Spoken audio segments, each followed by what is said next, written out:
final question. What are some of the signals that you'll be looking for going into the end of Q2 and beginning of Q3 this year?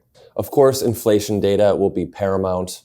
We'll want to see what Flash PMIs, CPI, core PCE are doing, and what the Fed's response will be to that inflation data.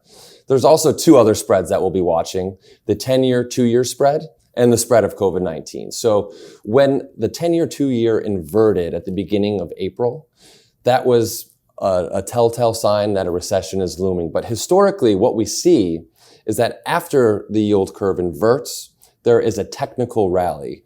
And when that bounce occurs, the spread widens out, and then two things can happen from there. So currently we're sitting around a 25 basis point spread with the 10-year and the 2-year.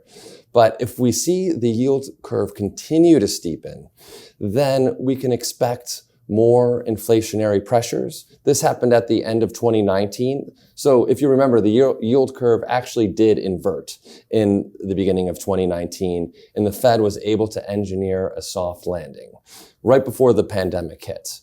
If that's the case this time, we'll want to be in something more interest rate sensitive like financials, consumer cyclicals, materials, commodities.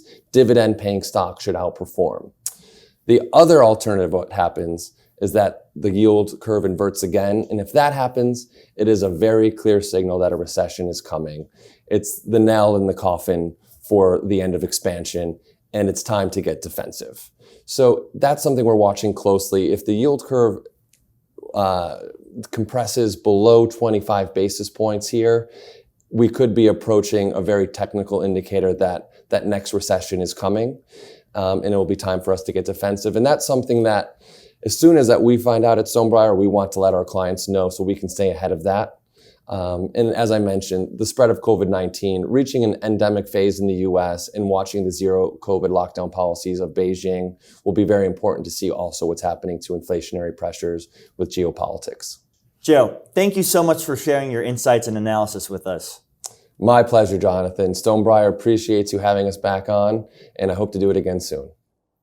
That wraps it up for your market outlook with Joe Davis, President and Wealth Advisor at Stonebriar Wealth Management. For more information on Stonebriar Wealth Management and the services they offer, please visit www.stonebriarwm.com. For Asset TV, I'm Jonathan Forsgren. We'll see you next time.